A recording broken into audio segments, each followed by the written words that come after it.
రావడం పోవడము ఇవన్నీ చెప్పడం జరిగింది. అంటే మధ్యలో మళ్ళొక్కసారి వచ్చి నేను 16 ఏండ్ల 14 ఏండ్లకి వస్తాను, నేను మధ్యలో రానుగా అని అమ్మ బంద్ అయిపోయింది.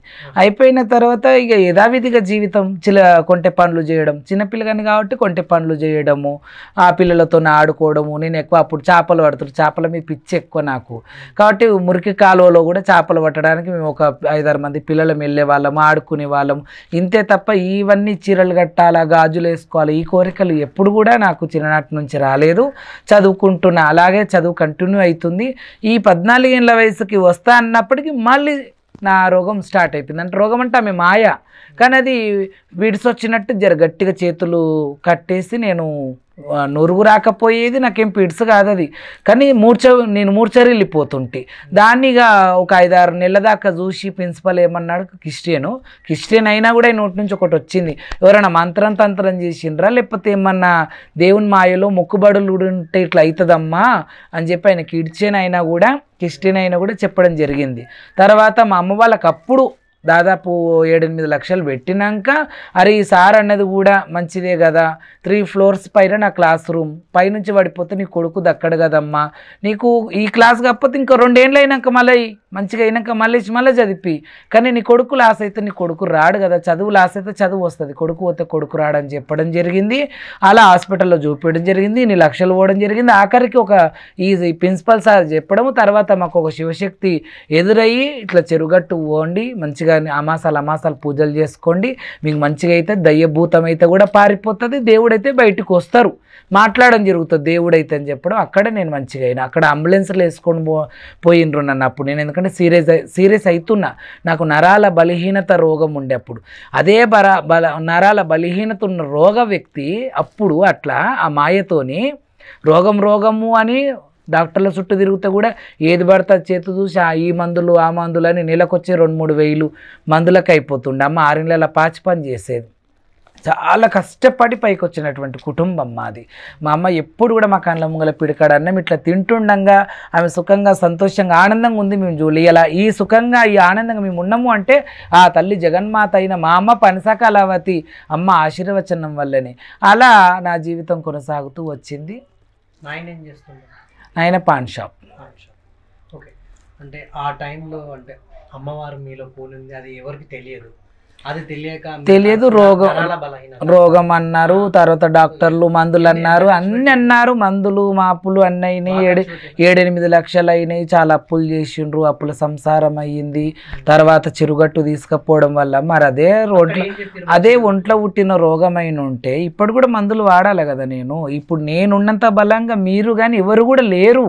ఎందుకంటే నేను దాదాపు 5 అంతస్తులు 3 అంతస్తుల బరువు 20-25 కిలోలు ఎత్తుకొని కూడా 2-3 గంటలు నాన్ స్టాప్ నోట్లో చుక్క నీళ్ళు పోయకుండా ఇంకోటి ఉపవాసం ఉండి మీ కడుపు నువ్వని కాలే గుంజని గుండెలు నొప్పి రాని ఏమన్నా రాని అమ్మవారికి ఆనందపరచడానికి ఆడి పాడి అమ్మవారిని ఆవాహనం చేసుకొని ఇన్ని ఘనం చేస్తున్నాము.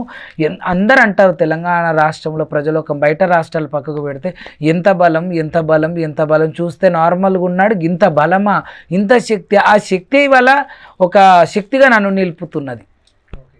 సో చెరువుగట్టుకు వెళ్ళినప్పుడు ఆ రోజు మొదటిసారిగా అసలు మరి ఏం చెప్పారు, అక్కడ ఏం జరిగింది? అంటే అక్కడ పిచ్చమ్మ అంటారు, ఆమెను పార్వతమ్మ అని కూడా అంటారు.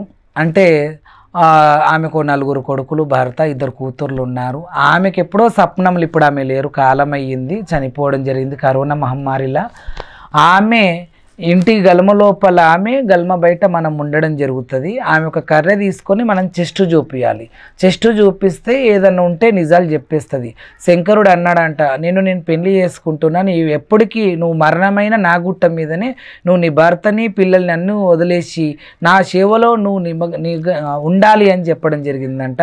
అలా చెప్పడం వల్ల చెరుగట్టు మీదనే ఆ పంతులకు కానీ వాళ్ళందరూ చెప్తే ఒక రూమ్ ఇచ్చారు ఆమెకి, ఇంతే రూమ్లో ఆమె జీవితం కొనసాగుతుంది. ఎక్కడన్నా బయటికి వెళ్తే కూడా పబ్లిక్ బాగుంటే కట్టెతో జరుపుకుంటూ ఎవరిని అంటనీయకుండా ముట్టనీయకుండా ఉంటుండే. ముంగల పోయి కూర్చున్నా, నేను కూర్చుంటే చూడమ్మా ఈయనకు రోగం కాదు నొప్పి కాదు, మీ ఊర్లో ఒక బావి ఉండే, ఇంకోటి దేవుడు ఉండే, గద్దె ఉండే, ఆ ఇల్లు కూలిపోయింది, పాడుపడ్డది, అక్కడున్న దేవుడు కొంటెతనం చేస్తుండు, అక్కడున్న అమ్మవారి మాయే ఇది.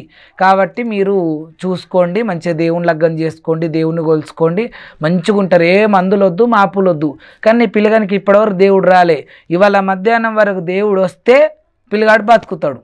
ఇవాళ మధ్యాహ్నం వరకు దేవుడు రాకపోతే పిల్లగాడు చచ్చిపోతాడు, తీసుకుపోవాల్సిందే. ఎట్లా అంబులెన్స్లో వచ్చారో అట్లనే తీసుకుపోవాల్సిందే అని.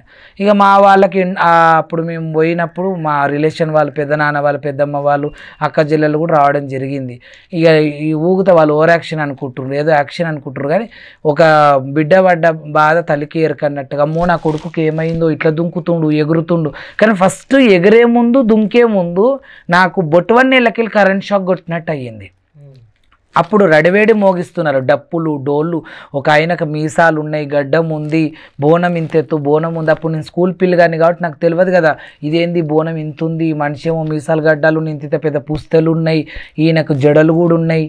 ఈయనను హిజ్జుడ అంటారా, శివశక్తి అంటారా, జోగిని అంటారా, అసలు ఏది కూడా తెలియని పరిస్థితి. కానీ పుస్తలు ఉన్నాయి, ఇది మెట్టలు పెద్ద మెట్టలు ఉన్నాయి. ఇక బోనం ఎత్తుకునే సమయం అవుతుంది, రడివేడి మోగిస్తున్నారు. నేను అలాగే చూస్తూ అందులో నేను లీలమైపోయి ఉన్నా. నా బొట్టువనీళ్ళకెళ్ళి జట్టుమని కరెంట్ షాక్ కొట్టింది. ఇక నేను కింద పడిపోయినా. అప్పుడు మే నెల, ఫుల్ ఎండ, బండలు ఎట్లా కాలుతాయంటే ఆ బోనం ఎత్తుకున్న వాళ్ళు కూడా చెప్పులు వేసుకుంటే బాగుండు అనిపిస్తుంది. కానీ బోనం ఎత్తుకున్న వాళ్ళే చెప్పులు ఉండవు, మిగతా అనదర్ పర్సన్స్ అందరూ కూడా చెప్పులు వేసుకొని ఉంటారు. అలాంటి సుర్రుమని కాలే బండల మీద నన్ను పడేస్తే దయ్యమైతేనే వారిపోవాలి, దేవుడు ఎల్లమ్మ పోషమ్మ మాంకాలమ్మ దేవతలు అయితే లేచాడాలి అని ఆ విధంగా చెప్పడం జరిగింది. బాగా రెచ్చగొట్టినరంట, లంగదానివా దొంగదానివా, నువ్వేందో నువ్వు రావాలే, నువ్వు తల్లి మేము శరణాగతి ఇస్తున్నావు, నువ్వు లంగదానివి దొంగదానివి కావు, నువ్వు శివుని బిడ్డ ఎల్లమ్మ రాను అని బాగా అనడం వల్ల ఇక పౌరుషంగా లేచి యాపాకులు తిండ్రిరా అని తీసుకొని ఇంతింతలో తెగిరిందంట. ఎగిరి తర్వాత అందరు గాజులు కూడా ముత్తైదల గాజులు పట్టుకోవడం చేయడంలో గాజులు వలిగిపోయినాయి, గుడి చుట్టూ తిరగడం అయ్యింది. ఆ శివసత్తి కూడా బోనం ఎక్కిచ్చిండు, నేను బొట్టు పెట్టుకున్నా. ఏమైంది అక్క నాకు ఇట్లా అయిపోయింది, నాకు మబ్బు ఉంది అంటే, ఏమరా మా గాజులను వలగొట్టినావు, నిన్ను పట్టుకుంటే మా గాజులు కూడా వలిగిపోయినాయి, అంతగానం వచ్చింది నీకు అమ్మవారు అంటే, అమ్మ వచ్చిందా అని నేను చాలా సర్ప్రైజ్గా చాలా ఆనందంగా ఫీల్ అయినా. తర్వాత మా గాజులు ఎప్పిరా, మేము ఆడిబిడ్డలము, మా గాజులన్నీ వలిగిపోయినా నిన్ను పట్టుకుంటాను, మా అక్క జల్లాడితే మళ్ళీ గుట్ట కిందకి వచ్చి గాజులు ఎప్పియడం జరిగింది. అలా నా జీవితం అక్కడికి వెళ్ళి ప్రారంభమైంది. సో బోనం మొట్టమొదటిసారిగా ఎప్పుడు ఎత్తుకున్నారు? చెరుగట్టు దగ్గరనే చేసిన. ఎందుకంటే ఎక్కడ దేవుడు మన ఒంట్లో పుట్టిండో అక్కడ దేవునికి మొక్కి చేయాలి. నేను అక్కడనే మొక్కిన, నాకు ఇక్కడనే దేవుడు వచ్చింది, ఇదే నా పుట్టిల్లు కాబట్టి నేను బోనం ఇక్కడనే చేస్తాను. గంగమ్మ బోనము చేసి మన బాపనింటి ఎల్లమ్మ ఉంది గుట్టపైన, ఇద్దరికి చెరొక్క బోనం చేసిన. అయ్యకు మాత్రం అయ్య అంటాం చాలామంది శివసత్తులో. చెరుగట్టు రామలింగేశ్వర స్వామి తండ్రికి బియ్యం పోసిన, బాపనింటి ఎల్లమ్మకు బియ్యం పోసిన, గంగమ్మ తల్లికి అప్పుడు బోనం ఎత్తుకున్నప్పుడు తొలుతాసారే పాకురున్నటువంటి నీళ్లు, ఆ నీటి గుండం, పాత గుండం ఉండి ఇప్పుడు కొత్త గుండం అంతా పెద్దగా విస్తారంగా చేసిరు. కానీ ఊట గుండం అని ఉంటుండే. చెరుగట్టు రామలింగేశ్వర స్వామి పాదాలు అయితే ఎక్కడున్నాయో ఇప్పుడు అంతా మట్టి పోసి రోడ్డులాగా చేసిండ్రు అనమాట, గుట్ట మీద మనుషులు తిరగడానికి చేయడానికి. ఆ స్థలంలో ఉండే పుట్టుగుండం, అందులో నుంచి నీళ్ళు ఉట్టుతుండే. ఆ పాకురున్నటువంటి దాంట్లోకి బోనం ఎత్తుకొని తిరిగి. అప్పుడు యూట్యూబ్ ఛానల్స్, ఈ వీడియోలు తీయడానికి ఫోన్స్ కూడా లేవు అప్పుడు, కాబట్టి అప్పటిది మనం ఇప్పుడు చూపించలేము. కాబట్టి అట్లా దిగడం జరిగింది వాళ్ళకి. అప్పుడు కూడా అన్నారు, అబ్బో చిన్నపిల్లగాడు అప్పుడు, ఎందుకంటే ఇంతమంది లేరు, ఇన్ని బోనాలు లేవు, చాలా తక్కువ కదా అప్పుడు. చాలా అమ్మో ఏం పవరు అంత బాగా పాకురున్న దాంట్లోకి బోనం ఎత్తుకొని బాగానే తిరిగిండు. మళ్ళీ మొదటిసారంట ఎత్తుకున్నాడు, అంత దాంట్లోకి దిగిండు, గంగమ్మ పూజ చేసి వచ్చిండు బయటకని. అప్పటి నుంచే మెచ్చుకోవడం చేస్తారు పబ్లిక్. అక్కడికెళ్ళే ప్రారంభం మెప్పు, ప్రజలోకం మెప్పు.